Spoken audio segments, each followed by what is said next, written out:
میں تھوڑی جی پوچھنا چاہ رہا سا تاڑے کولوں کہ مولانا فضل الرحمان صاحب if you talk it's a very tricky situation مطلب پالیٹکس جڑی ہے سلپری فیلڈ ہوتی ہے مطلب چینجز آتی رہتی ہیں it's a day to day politics but then again as of now Maulana sahib is with you guys right you people are comfortable with him looking at the kind of relationship that we've had with Maulana Sahib in the last 10, 11, 12 years, بڑا truncate, بڑا ہی checkered قسم کا ساڑا تعلق رہا ہے. I think it's a miracle کہ اسی we are standing where we are standing at this moment in time. There's a relationship of mutual respect. And Maulana Sahib is taken a principled position. And we're very happy that he has done it. And I think اگر باقی سب political parties بھی مل کے اس قسم کی position لے لے تو میرا خیال ہے کہ معاملات جو ہے نا وہ بہتر ہو سکتے ہیں. You think that this relation is going to carry on like this? Yeah. This is یہی امید ہے اور یہی کوشش ہے ہماری کہ یہ تعلق جو ہے یہ اب آگے بڑھے.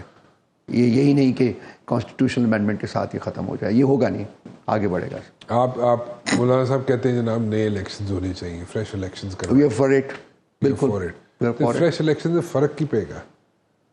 ہاں اگر پھر وہ اگر اس کو ریک کرنا ہے تو پھر تو شاید کوئی فرق نہ پڑے. نہیں مطلب ویسے میں پوچھنا چاہ رہا ہوں کہ اگر یہی سسٹم ہے سارا الیکشنز کا, الیکشن کا طریقہ کار یہی ہے اور اسی طریقہ کار سے الیکشنز ہونے ہیں تو پھر فریش الیکشن کا مقصد کیا ہے, اس سے فائدہ کی ہے اس کا؟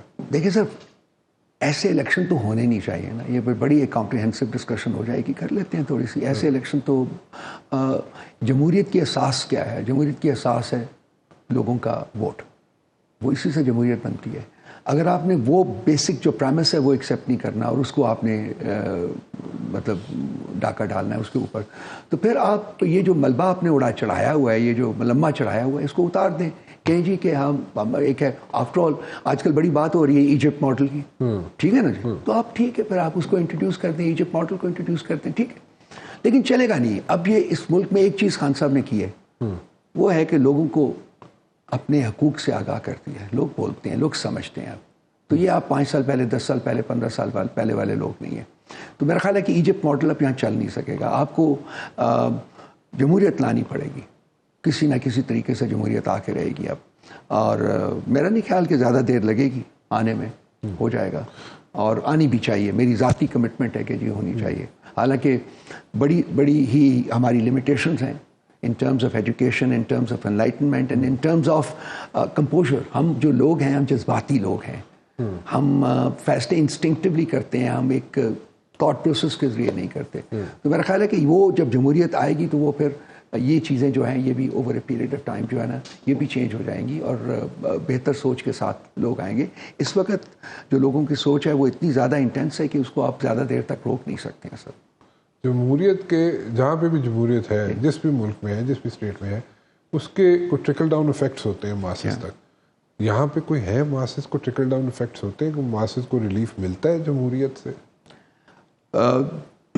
اویئرنیس کی حد تک تو ہم دیکھتے ہیں کہ ٹرکل ڈاؤن افیکٹ بہت زیادہ ہے. اوکے, اب لوگ جو ہیں نیچے وہ جانتے ہیں. آپ ان سے جائیے, میرے ساتھ گاڑی میں بیٹھیے, چلتے ہیں ہم کسی طرف, آپ ان سے بات کر کے دیکھیے, آپ کو پتہ چل جاتا ہے. لیکن جو جمہوریت کے فوائد ہیں جن کا ذکر آپ کر رہے ہیں, زیرو. جی تو وہی میں گزارش کر رہا ہوں کہ ٹھیک ہے جمہوریت ہے ہی نہیں نا سر. اگر جمہوریت آئے گی تو فوائد ملنا شروع ہو جائیں گے نا. جمہوریت کا ان ایڈلٹریٹڈ جمہوریت کی ضرورت ہے سر. یہاں انٹرونشن کے بغیر چلنے دیں, ایک سسٹم کو چلنے دیں, 5 سال چلنے دیں, اس کے بعد بات کریں. پہلے فیئر الیکشن, پہلا جو پری ریکوزیٹ ہے فیئر الیکشنز, ٹرانسپیرنٹ الیکشنز, اور جو مینڈیٹ ہے لوگوں کا اس کو ایکسیپٹ کریں, چلنے دیں. اس کے بعد ملک ٹھیک ہو جائے گا, ریاست ٹھیک ہو جائے گی, ہم آگے بڑھیں گے.